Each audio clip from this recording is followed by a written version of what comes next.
Reggie Jackson earned himself the nickname of Mr. October for his clutch play and efforts amidst championship runs on the A's and Yankees. It was a name that fit perfect to go along with his bold personality. And while he earned this name in the 70s, let's look at the players who are part of the modern Mr. Octobers.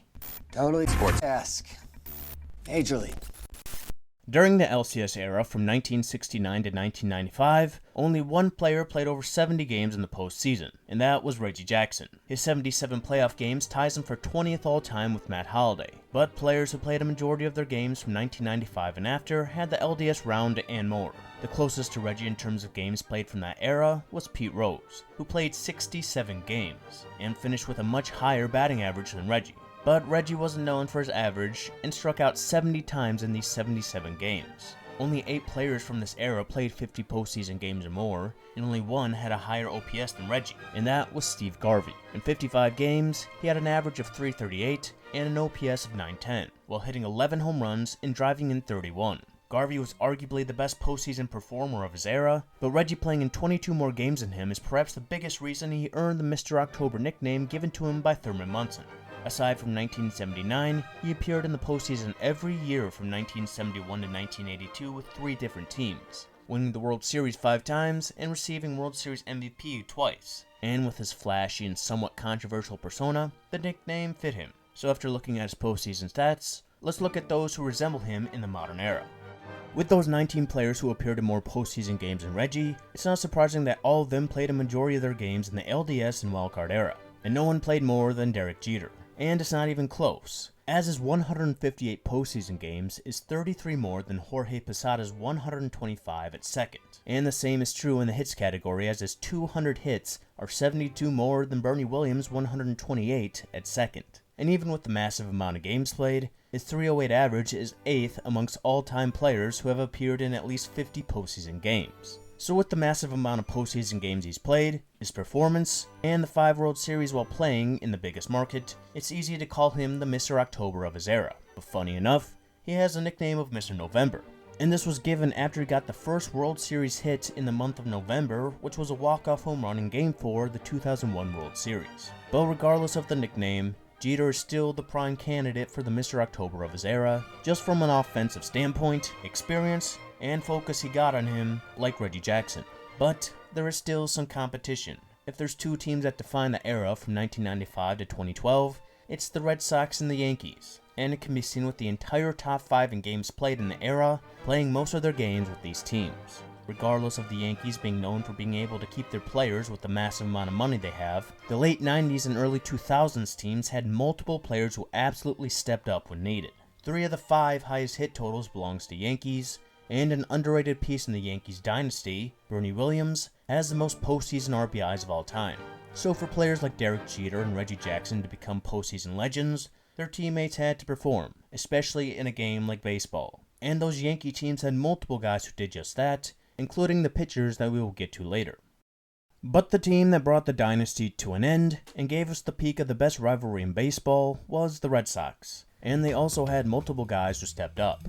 The only non-Yankee in the top 5 of games played was Manny Ramirez. Part of that is because he also played in Cleveland and LA, but as of right now, he is the postseason home run king, and is the only player to play over 90 postseason games and have an OPS over 900. He's in the top 5 all-time in postseason home runs, hits, RBIs, runs, plate appearances, and walks. Just this alone might make him Jeter's biggest rival in this sense despite the needle. And speaking of needles, the one thing his teammate David Ortiz has over him is insane clutch ability, especially in the postseason. He is the all-time leader in postseason win probability added, and where he most made his mark is in the World Series. He played in 3 World Series, winning all of them, and amongst players with at least 50 World Series plate appearances, he is first in average, on-base percentage, and OPS. Just take a look at the 2013 World Series. While he might be just a little behind Jeter and Manny in terms of overall postseason impact, he is the greatest World Series offensive performer of his generation, in my opinion. And in the Jeter Red Sox era, an additional 3 that are right there in the discussion were all on the Cardinals in the early 2010s. The first is a man whose postseason legend is well known, and that's Carlos Beltran. Of the 60 players who have played 60 playoff games, only one has an OPS over 1,000, and that's Beltran. And right behind him is someone who left the Cardinals right before he joined, and that's Albert Pujols. Of course, everyone knows that Pujols had one of the best careers in MLB history, but what he did in the postseason is an underrated part of his career. Even though he nearly won a decade with only 3 postseason games, only 12 players have appeared in more postseason games. And of the 28 players who have played 70 or more postseason games, Pujols is first in average and on-base percentage, second in slugging, and as mentioned, second in OPS. He also ranks top 10 in hits, home runs, total bases, and win probability added. Perhaps it's Pujols never winning World Series MVP in his 3 trips, and his .254 batting average in those trips that makes his postseason performance underrated, but regardless, he should be acknowledged as one of the best. And one final player to touch on in Jeter's era is one who may go down as one of the most underrated players in history, and that's Lance Berkman. Of the 34 players who have played 50 postseason games or more, the man right behind Pujols in on-base, slugging, and OPS is Berkman. And Berkman is top 3 all-time in postseason win probability added and championship win probability added. And the reason I say he's one of the most underrated of all time is even with his phenomenal postseason play and stellar regular season career, he got just 5 Hall of Fame votes and was left off after the first ballot. Berkman might not be Hall of Fame caliber, but he absolutely deserved more than 5 votes. So, in the LDS era, that was for the most part dominated by the Yankees and Red Sox, it's not surprising to see their top players as the best performers. And in this era, I still have to give Derek Jeter the Mr. October honor for the many reasons already mentioned, with players from Manny Ramirez to David Ortiz to Albert Pujols not too far behind. And now, let's look at the best from the start of the wildcard era to now. Though the wildcard era technically started in 2012, if there's one player who cemented himself as one of the greatest postseason players of all time in one year, it's David Freese in 2011. At the end of that 2011 World Series, Freese set or tied the single postseason record for hits, total bases, doubles, RBIs, and win probability added, and championship win probability added, with Freese winning NLCS and World Series MVP, and having 3 insanely clutch hits in a row in Games 6 and 7 of the World Series, so clutch that if he only had these 3 at-bats, he would still hold the record for most championship win probability added in one postseason. With all this said, he may have had the greatest postseason performance ever. And though Freese made his biggest mark in 2011, he played an additional 51 postseason games, the 12th most from 2011 to 2023. And after 2011, he still had an average of .255 with an OPS of .767, with 3 different teams. Obviously, this shows that his postseason stats were carried by his 2011 performance, so much so that if we went from 2012 to 2023 to 2011 to 2023, he jumps 11 spots to number 1 in batting average for players with at least 50 postseason games, and ranks 3rd in on-base, slugging, and OPS. Just further showcasing how legendary his 2011 was. But if we just move the minimum games down to 49, the 3 in front of Freese in both on-base and slugging showcase their heroics this year once again, and that's Kyle Schwarber, Bryce Harper, and Yordan Alvarez. Schwarber edges Alvarez in slugging, and this isn't surprising after Schwarber just set the postseason record for home runs by a lefty and did so in 15 less games than Reggie Jackson. But Harper leads both of them in slugging by a pretty wide margin. And with Harper having more extra base hits than these 2 and 9 less games than Yordan, and 16 less than Schwarber, it's not surprising. And even though Yordan beats Harper by a pretty wide margin in on-base percentage, that huge gap in slugging puts Harper ahead in OPS. And especially over the last 2 seasons, there's been a debate over Harper or Yordan as the better postseason player. And really you could go either way. Yordan has a better average in on-base, though as mentioned, Harper has the higher slugging. And these 2 have had multiple clutch moments over the past 2 years, and it's best seen in the fact that these 2 are already top 10 in career win probability added, even with these 2 being in the bottom half in terms of plate appearances in the top 10. And the biggest reason you might give Yordan the edge is his 3 World Series trips and 1 victory. Even with their 2 big home runs, these 2 did not perform in the 2022 World Series. And of course, baseball is different in terms of getting a ring because it's an absolute team game, and Yordan's team, whether you like them or not, have been at the forefront in this era. They just recently became the 2nd team to ever make the LCS 7 straight years, with the late 90s and early 2000s Braves. And they have similarities to both the Braves and Yankees in this time. They obviously don't have the same amount of titles as the Yankees, and have failed to finish many times like the Braves. But no matter the cheating, which they supposedly didn't do in the past 2018, the Astros have had guys absolutely step up in big moments. From 2011 to 2023, the Astros have had 6 players in the top 10 of average and 4 in the top 10 of OPS. And the home run king of this time, who is 3 away from being the all-time postseason home run king, is Jose Altuve. And though many won't like this, I think the Mr. October of this era is Jose Altuve.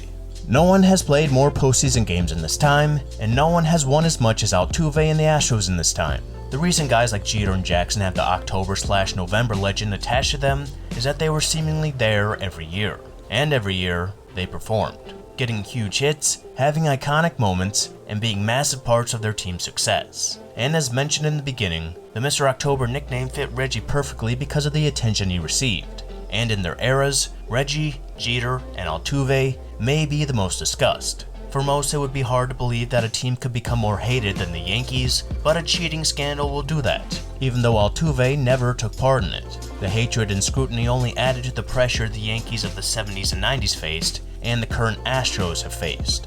And all 3 teams continued to win despite the pressure, with a notable player as the face of their franchise. Which is why, in my opinion, Altuve is the Mr. October of this era. But before we go, I'd like to touch on a few postseason pitchers who are right there with the best position players. The best postseason pitcher of Jeter's era is obvious in my opinion, and that's Mariano Rivera. Obviously, the knock on him is that he isn't a starter, but despite this, Mariano Rivera has pitched 141 postseason innings, the 13th most ever. And one of the most mind-blowing stats is that his ERA in these 141 innings is .7. And despite the many great players the Yankees had in this time, I honestly think Rivera may have been the most important. Having a guy who can come in the 9th, or maybe even sooner, and almost guarantee a win is absolutely massive. And just ask a fan of any team who collapsed because of bullpen issues. Without a guy like Mariano, the Yankees more than likely wouldn't have won this much. And it can be seen in Rivera leading postseason win probability added and championship win probability added for pitchers by a wide margin, making him the best postseason pitcher of his era, ahead of others like Curt Schilling and his teammate Andy Pettitte. And Rivera is arguably the best postseason pitcher ever.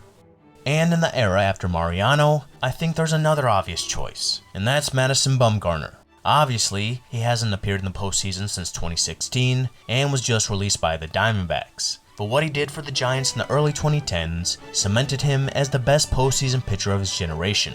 Just like Mariano's postseason stats, Bumgarner's are also absolutely unbelievable, and specifically in the World Series. Bumgarner and Rivera both pitched 36 innings in the World Series, but Bumgarner's ERA is an insane .25. Like David Freese in 2011, a lot of the focus on Bumgarner is what he did in the 2014 postseason, and deservedly so. He threw a complete game shutout in the wildcard game, then pitched 22 2/3 innings in the NLDS and NLCS, giving up just 5 earned runs. Then he arguably had the greatest pitching performance in a World Series, giving up 1 run in 7 innings in Game 1, pitching a complete game shutout in Game 5, then on 2 days rest, pitching 5 shutout innings in Game 7 to win the Giants' 3rd World Series in 5 years, as he received NLCS and World Series MVP honors. And even in his 2 prior World Series starts in 2010 and 2012, he pitched a combined 15 innings, giving up 0 runs. In the World Series and the 2 winner-take-all wildcard games he pitched in, he threw 54 innings and gave up 1 run. Of course, he's had a few bad playoff starts, but he is the first that comes to mind when thinking of playoff pitchers in this era, with Jon Lester also coming to mind. And the last 2 true dynasties in the MLB, with the 90s Yankees and 2010s Giants, arguably their most important players were dominant postseason pitchers, showing why pitching may be the biggest factor in creating great teams, and Rivera and Bumgarner are the Mr. Octobers of pitchers in their era. And what makes someone worthy of being considered a Mr. October is resembling Reggie Jackson with experience, clutch play, and handling the incredible amounts of pressure. And every era brings us one who is most worthy of that honor. And every year gives us players adding to their case, and new players putting their name into the mix.